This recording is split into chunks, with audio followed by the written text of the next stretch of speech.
Welcome to the Daughter Arise channel. My name is Yvonne and this channel is all about bringing you content to do with childhood sexual abuse. On this channel I share things to do with my personal experience of going through this childhood trauma. I also share news stories and other things on the subject of childhood sexual abuse and just share my thoughts and commentary on these things. And also from time to time, when I'm fortunate enough, I do interview other survivors and their supporters on this channel in hopes of raising awareness of this childhood abuse. So if this is the type of content you're looking for, please hit the subscribe button and the notification bell so that you can be notified of any new uploads. And if you do like the content, don't forget to give it a thumbs up. So in today's video, guys, I just want to share with you a story about the actor Jonathan Majors. I know he appeared in a couple big films and I think he was on the rise as a Hollywood actor back a couple of years ago.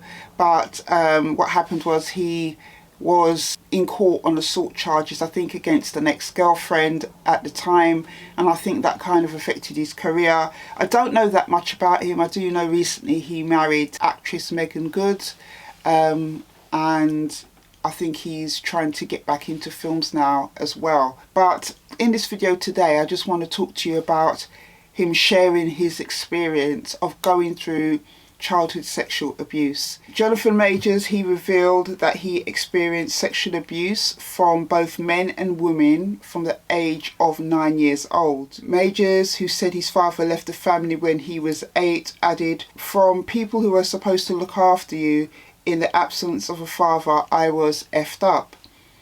Majors said he opened up to his mother, whom he remains close with, about the abuse in recent months, and she apologised for not being able to protect him. He said, "I'm like, it's not an issue, Mum. I just wanted you to know," he said of their conversation. "And now we can all get busy and continue to connect and grow and learn from it because it's something that was in our family." Major's acting career quickly derailed after the 2023 arrest over an alleged altercation with his ex-girlfriend, Grace Jabani.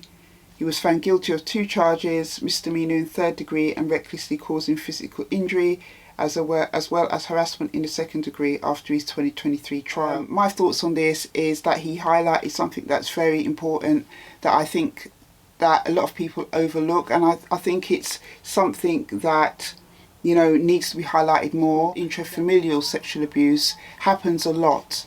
It is something that happens a lot within families, but from my own experience of going through it in my family environment and from supporting many survivors over the years since 2013 who have gone through childhood sexual abuse in the family environment, it's something that is pushed under the carpet. It's something that is not talked about, and as I always say, secrecy is what fans the flames of abuse and shame and guilt and all the things that come along with this horrible childhood experience.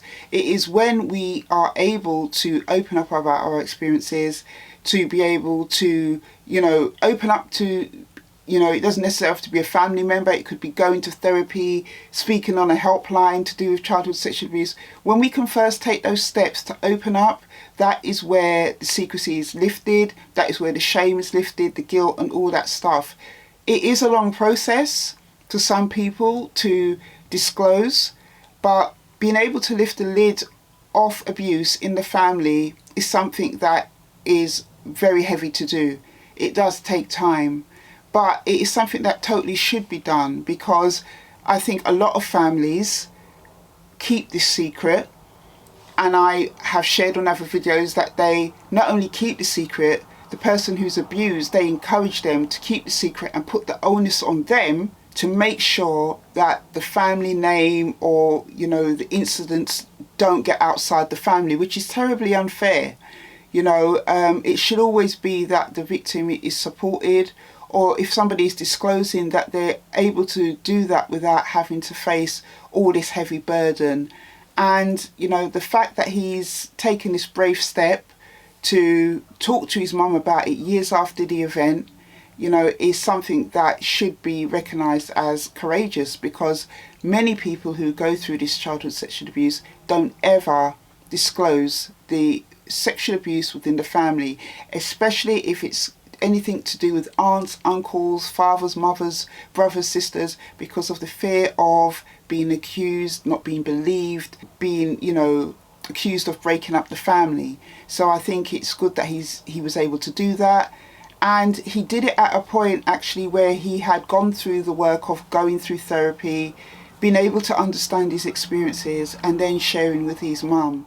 But the mother apologising, you know, for not protecting her son, and that at the time I can only probably presume that she was probably a single parent, because obviously the father of Jonathan wasn't in the home, and she had other people around him that she thought could support her in being able to guide him and protect him. And she hasn't done anything wrong. She wasn't aware of the abuse or anything. And I hope also as well that she can get support and help, if she hasn't already, to process that guilt that she may feel about not being able to protect her son. But it's one of those things that, you know, can happen. As Jonathan said in this article, you know, he had no father figure around. And for a lot of survivors, a lot of victims that have gone through this type of abuse, the father not being around in the home as well for them opened it up for other people to come in and abuse them. There was no protective kind of figure there to make sure that this didn't happen.